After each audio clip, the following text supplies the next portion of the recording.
We're finally going to finish chapter 11. Definitely the longest chapter in IT Essentials. So the last section, of course, 11.7, basic troubleshooting process. What's the mnemonic we use to remember the troubleshooting process? I eat tacos every 5 days. All right, let's scroll down now. What's the first step of the troubleshooting process? Identify the problem. Step 2. Step 3. Test the theory. Obviously, there's a typo. Step 4. Establish a plan of action. Step 5. Verify full system functionality. And if applicable, implement preventative measures. And finally, 6. Document. Easy day? All right, so identify the problem. We already know about open and closed-ended questions. So let's move on. These are the same as they always are. The next section, establishing a theory, common problems, incorrect settings, caps locks, driver updates. Moving on. Test the theories. Maybe log in as a different user. Is the problem persistent or the same as is one user? To identify, is it a problem with that computer or with that user? There's different diagnostic software you can use. We can check event logs. Hooyah? Establish a plan of action. Look in the same places we've always said, online, websites, logs, manuals, tech manuals, publications, etc. 5, verify full system functionality. Nothing really new there that we haven't talked about. And of course, we're documenting all the same stuff. Easy day? All right, common problems and solutions for OS systems. Let's start with the OS locks up.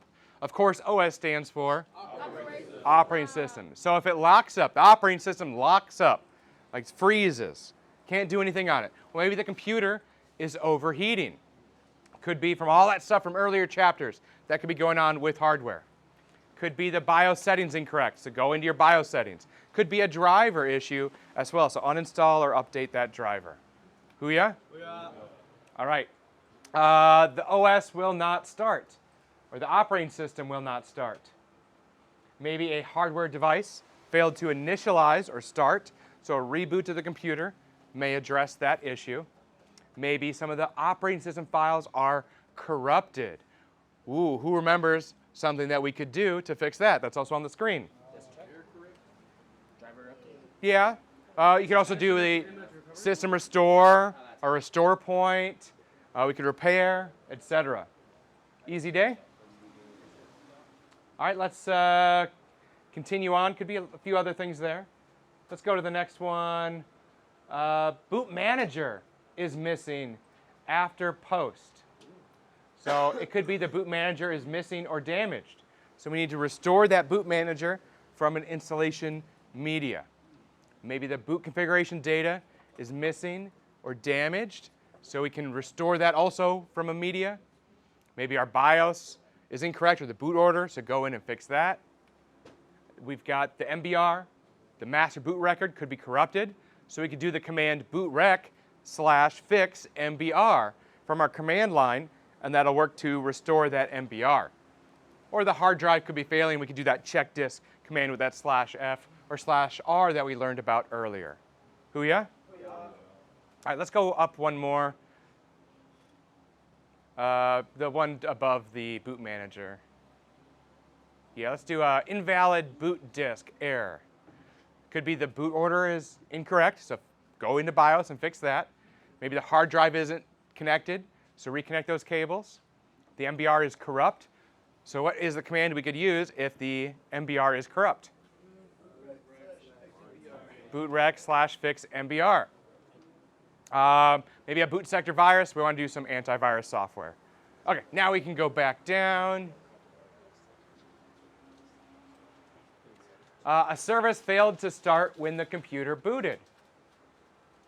Well, maybe that service isn't enabled. And we already learned where to enable those. Where do we enable services at? What's that? Not task manager. Computer management, right? And then they're all in there. You could so just enable that service. All right, let's say the computer continually restarts without displaying the desktop. It's doing the boot process, and then it reboots, and it never gets you to that login screen. Well, what could be going on with that? Chief, if you could click that. Well, the computer could be set to restart when there's a failure. Anytime there's a failure, it's just going to reboot. It's just going to reboot. So we need to get into our advanced options menu. What key do we hit to get into advanced menu options? F8. F8. And remember, we talked about disabling that automatic restart before. That'll allow you to get in and you can do some troubleshooting. Hoo-yah? All right, the computer locks up without any error messages. Maybe your front side bus or CPU settings are incorrect. So go into your BIOS, reset those. The computer could be overheating. Think about all that Chapter 1 stuff, your hardware, cleaning, maintenance, etc. Maybe your RAM is failing, or the power supply is failing. It locks up. So a big difference here, right, is you turn on your computer, and if it randomly reboots, that's probably a power supply. If you turn it on, and after a few minutes, it turns off or reboots. Turn it on, after a few minutes, turns off. Well, that's indicating that you've got your CPU overheating. If it's more random, that's probably your power supply. Easy day? All right. Let's go to, no, let's go to the next section. All right, advanced troubleshooting. All right, the computer displays an invalid boot disk error after it boots up. Well, maybe the operating system, where it's at in that media, does not have an operating system installed on it. So you got to make sure it's there. Hoo-yah, Colvin? With us? Maybe the boot order is incorrect. Where do we go to change the boot order? BIOS. Maybe the hard drive not detected. Could be a physical error inside. Reconnect those cables. Maybe your MBR, your GPT is corrupted. What's the command to fix that? Bootrec/fix MBR. Or your hard drive is failing, so replace that hard drive. Easy day? All right, next. We've already talked about that one. Sure, the computer continually restarts without displaying the desktop. We already did that one. So what is the correct answer? F8. F8, going to those advanced boot options. Very good. Let's see. Ooh, the search feature takes a long time to find results. This is indexing. So when you're in File Explorer and you're trying to search for a file, and it seems to take a really, really long time. It could be that the indexing for it to search and manage and find those files is off. So you need to start that specific services by going to services.msc, which we showed earlier. Remember those icons, the triangle, the yellow triangle, the down arrow, etc. All right, RAID is not detected during installation. Maybe it doesn't have enough drives, or you don't have a RAID array, or it doesn't have the proper drives, quantity, etc.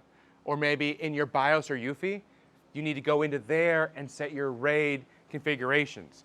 Remember what's RAID for? Two things. Redundancy and speed. We learned about striping, mirroring, RAID 0, 1, 5, 6, and 10. Hoo-yah? Yes. All right, and computer boots to safe mode. What's safe mode? We've talked about this before. Safe mode. Only loads the minimum drivers to boot, right? Well, if it's doing that, maybe the computer was configured to boot into safe mode, and you haven't adjusted it to not boot into safe mode. So go into msconfig, Microsoft system configuration, and change that. Are there any questions on 11.7? Are there any questions on Chapter 11?